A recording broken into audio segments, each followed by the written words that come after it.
Hey friends and family, it's James with Crawlers and Customs, and today we're going to put the fire to our 1986 Kyosho Turbo Optima. So I've done a few things off camera. We've pulled the ancient receiver with 74 hertz crystal out, and we pulled some battery brackets out. We've also got our sway bar connect kit, and we're going to try and keep it pretty original, so we're just going to use the links that were broken. And was able to fit a 2S battery in the tray. So it just barely fits, but a fully charged 2S battery is going to have 8.4 volts, just like the original system. So we're not going to overpower this, and it fits in there pretty darn well. So I got lucky. I did have to trim the tabs off the servo a little bit, but that's about as good a fit as you could hope for, marrying two different technologies there. So I thought it'd be fun to power this up on camera for the first time. I don't really know what to expect, but we're going to solder an XT60 on the speed control. And I could see a couple of potentiometers here. I assume they are to set endpoints or neutral, but we'll figure that out when we put 8.4 volts to it. And hopefully everything works as it should, and we don't let any magic smoke out of this thing. But stay tuned. We're going to power it up, and if everything goes well, we'll take it on a little in-house test drive. So if this is your first time to the channel, welcome. I'm James with Crawlers and Customs, and we do product reviews, product development, and how-tos. This would probably fall under our how-tos, and we like to call this Collector's Corner. So let's get to it. So if this is your first time looking at a Kyosho Turbo Optima, this was the thing every kid wanted in the mid to late 80s. This came out in 1986. This is an original 1986 that we're going to power up for the first time here in this video. So first things first, let's get the links that we ordered from the last video installed. We're going to try not to tear up this package because all we want to do is use the parts that are necessary. I'm not going to change out everything because I want to keep this as original as possible. And those links were just dry rotted. The front are still intact somehow, so we're going to leave those, but we're going to pop in some new links in the back. Let's get our side cutters. So as you can see, these are injected molded parts, and we're going to leave everything else in the bag.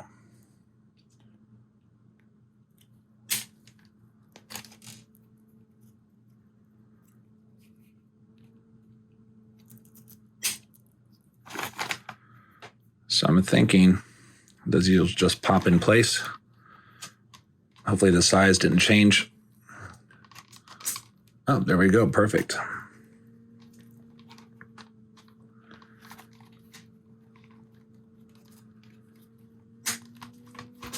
All right. Let's do the other side.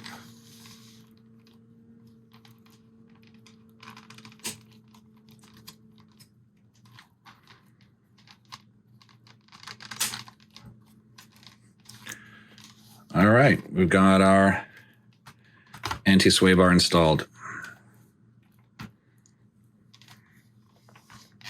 Should say anti-sway links. All right, next part of the video, let's go ahead and switch out this connector. So this is my soldering setup. I believe it's stored like this, so when I'm ready to rock, I've got the third hand, my rosin core solder, my rosin, wire strippers, and soldering iron ready to rock.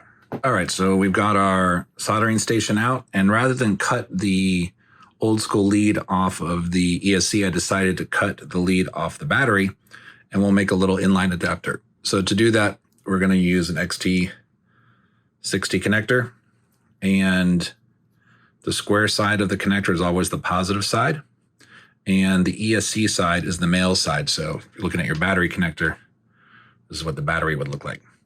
I am going to use this side, though, to stabilize this joint as I solder, so this will be a little how-to on soldering. So I'm just going to plug it in a little bit. It's going to look something like that. And we're going to go ahead and strip our wires. So I like to take off about 5 to 8 millimeters, something like that. And then here's my soldering setup. So 0.8 millimeter rosin core solder, a tub of rosin that's probably as old as I am. And this stuff is super sticky.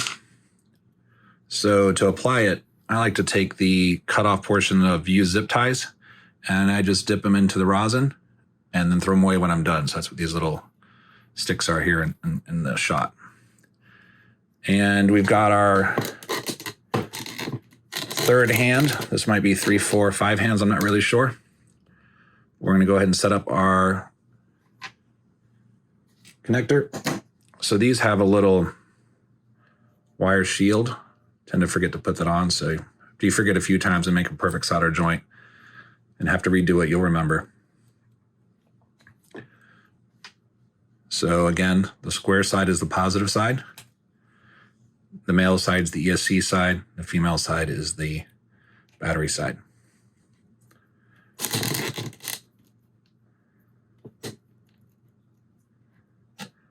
And let's go ahead and apply some of our rosin. This stuff, again, is super sticky. So try to only get it on the joints. Now, there's a few ways you can do this. You can tin these joints first. I don't like to do that because the opening is so small. What I end up doing is tinning just the wire and applying a healthy amount of rosin to the wires and connectors. So you'll see how we do it here. And what this does is ensure good solder flow onto these tabs.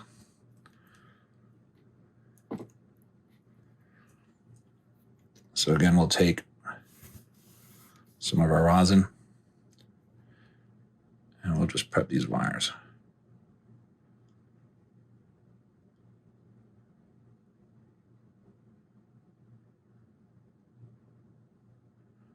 And you can see the way I'm scraping, I'm doing that so I don't sort of splinter out these leads and then it'll make it impossible to put inside those tabs. So the soldering iron I use, I don't know how to pronounce this, Heiko. It's one I've been using for years. I really like it. I'm using a larger gauge tip on this because we're soldering a larger gauge wire, but typically you'd run a smaller tip for smaller wire. And then I typically solder around 850 to 880 degrees. So this has a digital display off camera and it's jumping up. It's at about 600 degrees now. So we'll want to clean it and then we'll go ahead and tin our wires. And tinning the wires means just getting enough solder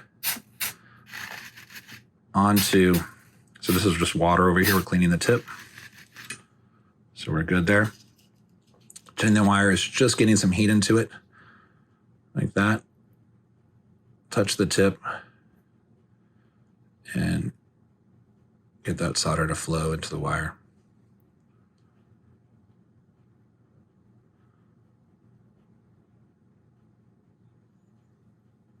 There.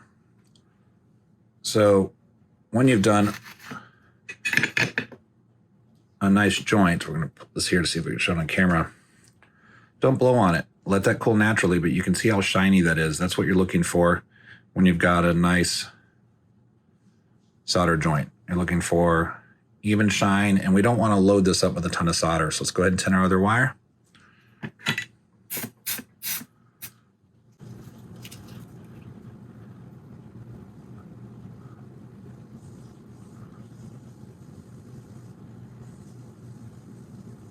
So you can kind of see it'll wick the solder in once it's hot enough. So hopefully you can see it on camera and it's a little hard to show.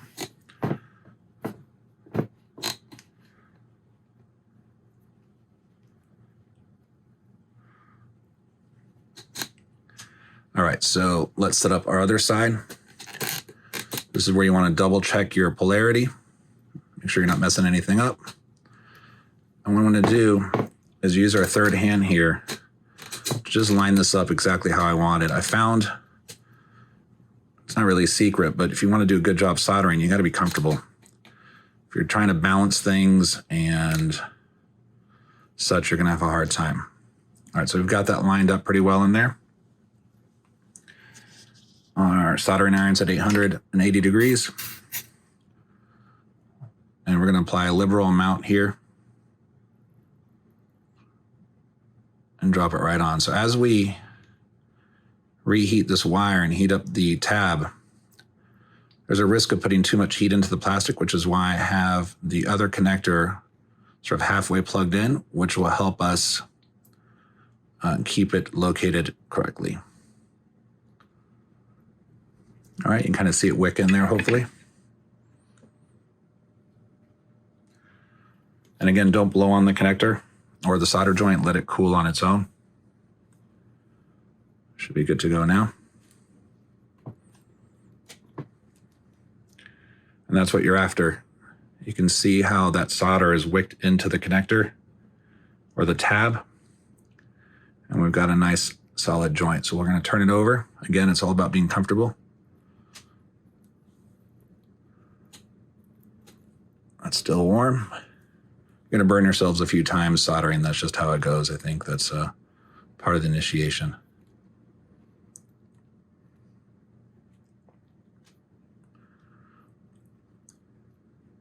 All right, so I'm pretty happy with that. We've got the wire right where we want it. We'll slide in just a little bit more. There we are.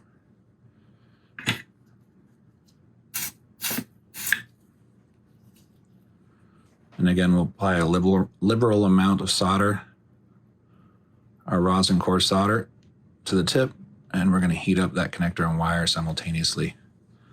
And when we've got it right, you'll see it wick into the connector. Just a few seconds.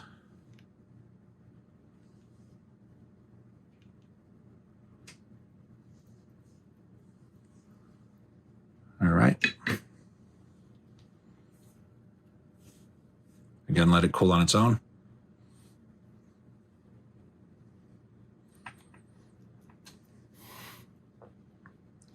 So you can see that nice shiny solder joint on both sides. So we're going to be confident that's going to work well. We'll go ahead and slide our protector over.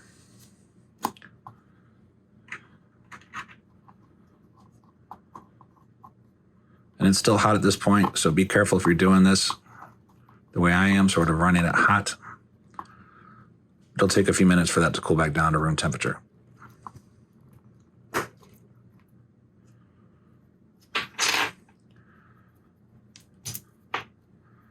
All right, so there is our new joint. One thing I want to mention is this is a good opportunity to check your polarity. So again, the XT60s, the square end of the connector is the positive side. So that is correct. If you plug these in backwards, pretty much a guarantee you're going to fry your ESC or more or damage your battery. So don't do that. Always double check. All right, so we've got our Optima back on the bench and we've got our inline adapter, which we just soldered up. Positive to positive. And we're ready to connect our battery. So we're going to take a taco break before we power up this vehicle for the first time in about 35 years or so. So stay tuned. All right, so welcome back. We had our taco break.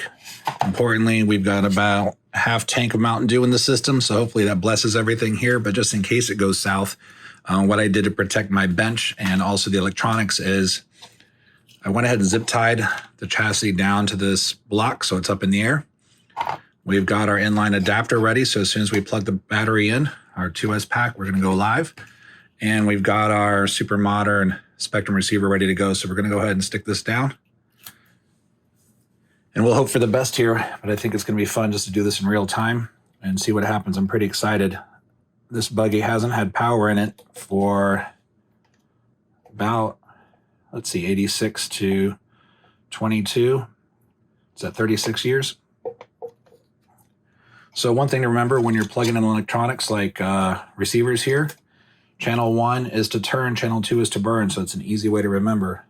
So 1 to turn, 2 to burn, and then also your ground wire, the black wire usually goes to the outside edge of the receiver. So that's what we're doing right here.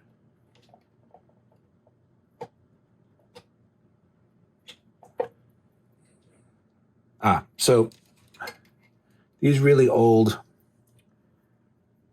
Futaba plugs have this little lip on them, so we're going to need to snip that off.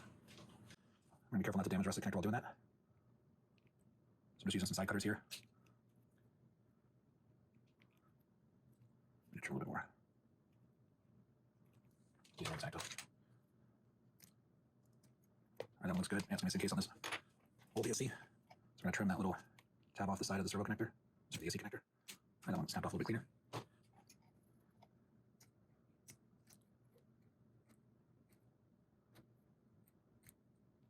Just making sure this edge is totally smooth so it drops into the receiver the right way. All right, so again, 1 to turn, 2 to burn. Ground wire towards the outside.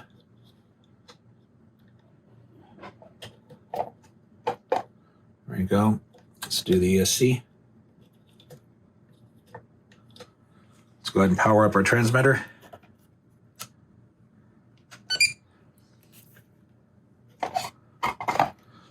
So we're going to do a new model here. Add new. Create. Oh, we did 2 by mistake. Okay, there we go. And let's go to bind.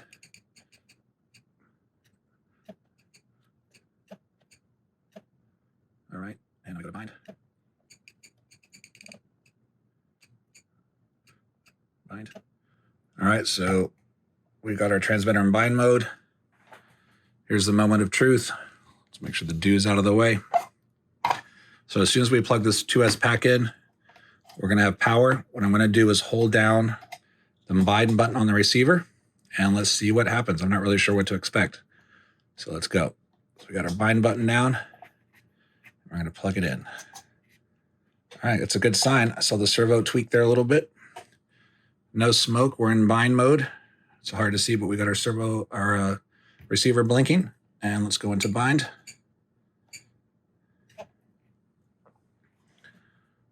DSMR 11ms, 11 milliseconds, telemetry. All right, that's good that we had it in the air.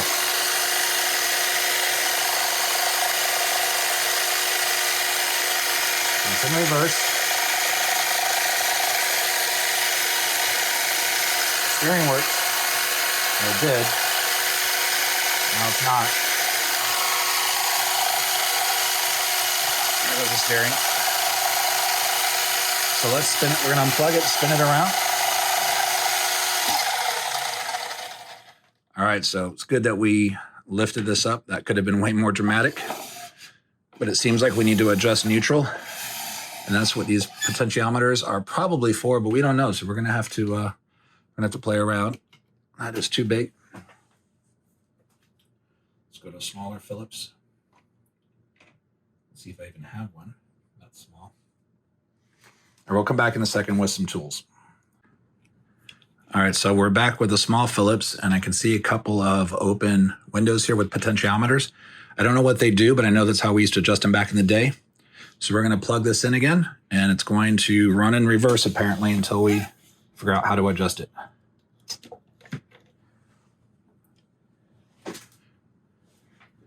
Or it's not going to do anything this time. Oh, there it goes. All right.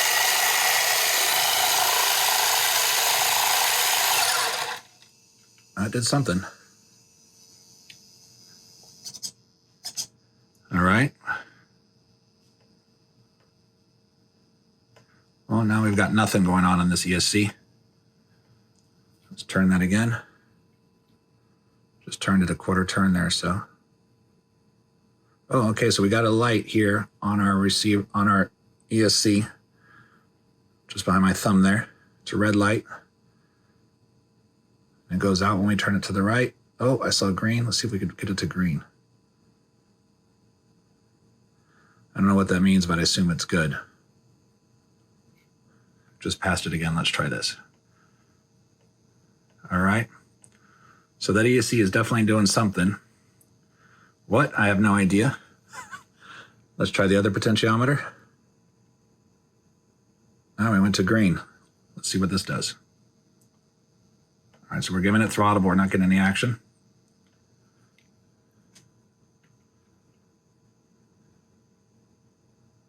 Going back to red, to green.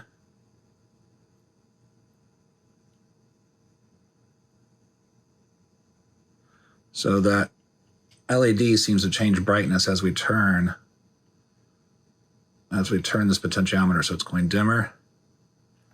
Give it some throttle. Nothing. We turn it to the right. That LED is getting brighter.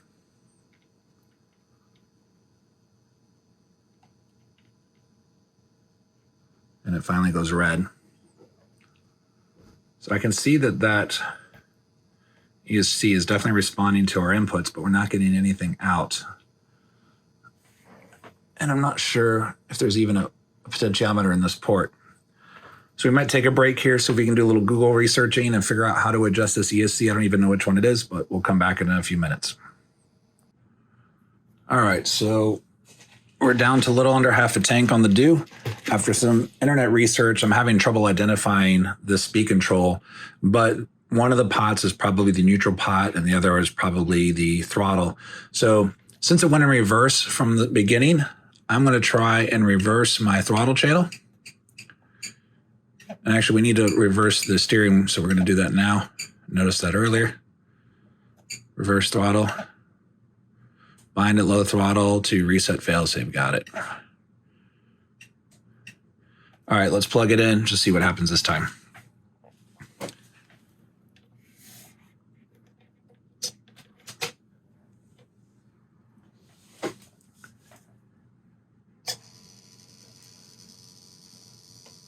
All right, so we're seems to only change color when going in reverse. So let's flip it back. Let's check the steering now. Left and right, that works good. All right. So we're gonna reverse that throttle again.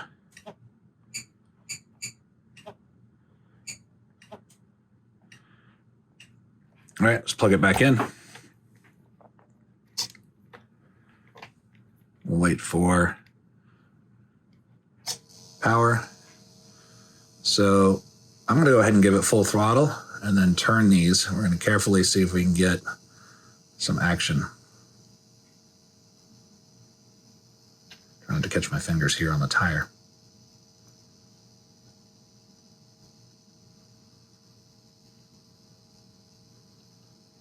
All right, we're not getting a whole lot of action from this potentiometer. Let's try the middle one.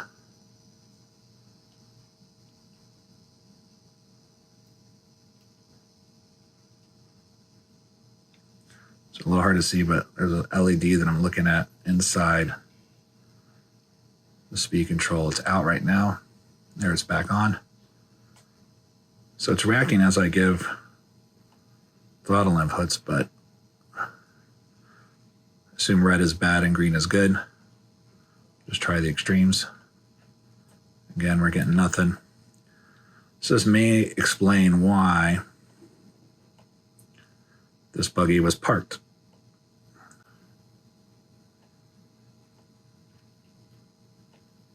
All right, so we've turned at the full range. Seems like this is the neutral pot because it's getting us.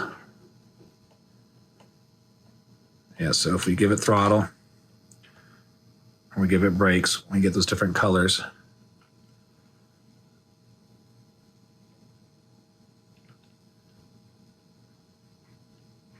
I feel like this might be some sort of sub trim.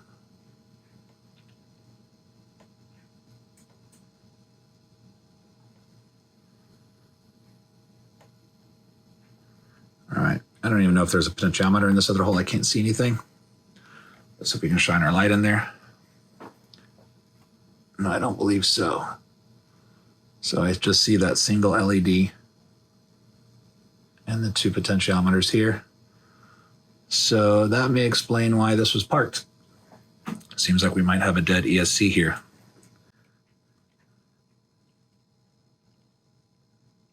So I'm just holding the throttle, running it through the full range. Adjustments here.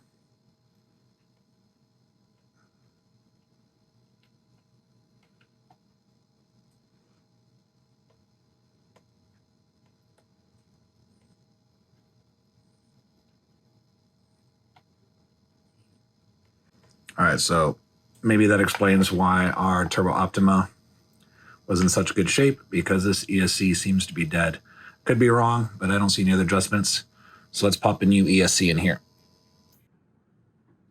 All right, so here it is, the running 1986 Kyosho Turbo Optima with a 2S Lipo pack and a more modern ESC.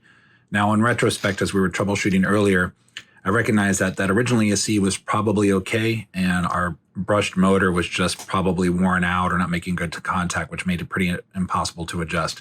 In any case, we put a little bit more modern brushed ESC in here, and let's go take it for a quick spin. Unfortunately, it is raining outside like it always does in South Florida, but we'll give it a little in-house drive and we'll annoy the wife and dog a little bit. All right, we'll be right back.